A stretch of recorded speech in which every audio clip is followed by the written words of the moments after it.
नमस्कार फ्रेंड्स, मैं doctor Sumit Jaiswal, plastic and cosmetic surgeon. आज हम आपसे बात कर रहे हैं टेम्पोरोमैंडिबुलर जॉइंट एंकाइलोसिस। मतलब ये क्या होता है? वो जॉइंट होता है जिसकी वजह से हमारा जबड़ा ऊपर या नीचे होता है। इस लोकेशन पे होता है ये joint. Temporomandibular mean temporal bone जो स्कल का हिस्सा होती है उसका और मैंडिबल के बीच में ये जॉइंट होता है। मैंडिबल मतलब lower part of the jaw. तो ये मूवमेंट नॉर्मली होना ज़रूरी है, ऊपर नीचे और साइड टू साइड, जिसकी वजह से आप काफ़ी सारी एक्टिविटी करते हैं, बोल पाते हैं, खाना चबा पाते हैं, ओरल हाइजीन मेंटेन कर पाते हैं। कई बार ये जो जॉइंट रहता है या जंक्शन रहता है उसमें रुकावट हो जाती है या फिर वो फिक्स हो जाता है, उसमें फ्री मूवमेंट नहीं हो पाता है, तो उसे एंकाइलोसिस कहते हैं। एंकाइलोसिस बहुत ही हार्ड हो सकती है, जैसे बोनी एंकाइलोसिस करते हैं, या फिर फाइब्रस एंकाइलोसिस हो सकती है। अब ये कंडीशन जन्म से भी होती है या बच्चे वाले जो ग्रुप होता है उसमें भी होती है, और कई बार एडल्ट में भी होती है। बच्चों में कई बार अननोइंगली कुछ ट्रॉमा होता है, चोट लगती है इस पार्ट पे, जिसकी वजह से उसका इम्पैक्ट यहाँ पड़ता है जॉइंट पे, और वहाँ पर कुछ ब्लीडिंग होती है, वो ब्लीडिंग ब्लड जम जाता है, हार्ड हो जाता है, और वो जॉइंट को स्टिफ कर देता है। कई बार एक साइड होता है और दो साइड दोनों तरफ भी हो सकता है, लेकिन आमतौर पर एक साइड ज़्यादा कॉमन होता है। तो इस वजह से क्या क्या दिक्कतें हो सकती हैं वो हमें देखना है। अगर ये जॉइंट का मूवमेंट प्रॉपर नहीं हो या सिर्फ एक ही साइड का एंकाइलोसिस है या फिर स्टिफनेस है, तो पूरा मुंह नहीं खुल पाएगा, जिसकी वजह से प्रॉपर चबाना पॉसिबल नहीं होता है, बच्चे में टीथ का ग्रोथ नहीं हो पाता है, एक साइड का मैंडिबल या जो जबड़ा है वो डेवलप नहीं होगा, दूसरी साइड का ग्रोथ नॉर्मली होती रहेगी, तो वो एक डिफॉर्मिटी हो जाएगी, एसिमेट्री हो जाएगी। इसके अलावा ओरल हाइजीन, मुंह की हाइजीन आप नहीं रख पाते हैं, गंदगी रहेगी, बदबू आती है मुंह से, आप बोलने में दिक्कत होती है, और कॉस्मेटिकली या दिखने में भी खराब लगता है। तो ये सारे इंडिकेशन रहते हैं जिसकी वजह से हमें टीएम जॉइंट या टेम्पोरोमैंडिबुलर जॉइंट एंकाइलोसिस का ट्रीटमेंट करना रहता है। इसका ट्रीटमेंट करने से पहले हम इसका डायग्नोसिस करने के लिए कुछ एक्सरे होते हैं, ओपीजी होता है या सीटी स्कैन होता है, उसकी ज़रूरत रहती है, वो हम करते हैं।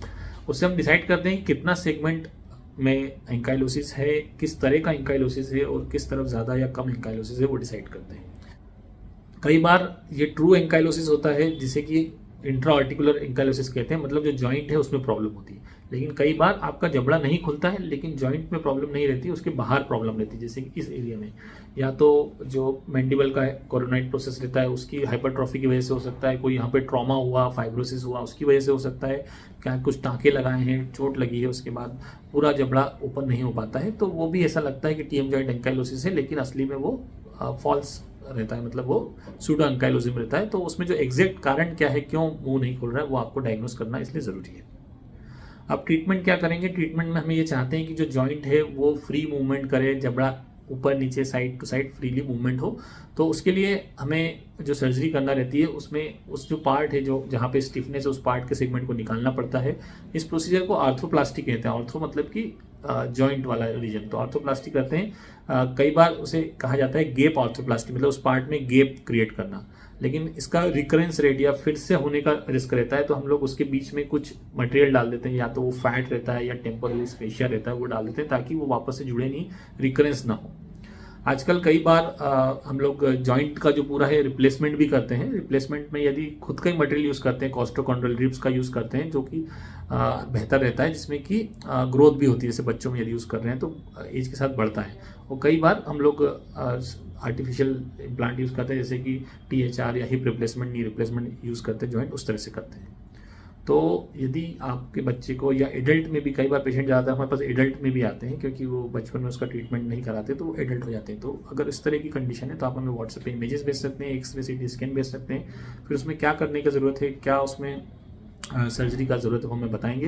जो सर्जरी रहती है आमतौर पर इंट्राओरली होती है, मुंह के अंदर से कट लगा के करते हैं, लेकिन कई बार स्टिफनेस ज़्यादा रहती है तो हम लोग बाहर से भी कट लगाते हैं। जो हम लोग स्टिचेस लगाते हैं बहुत फाइन लगाते हैं ताकि जो सूचर लाइन कम से कम रहे, स्कार कम से कम रहे, तो प्रैक्टिकली स्कार कोई बहुत बड़ा मुद्दा नहीं रहता है।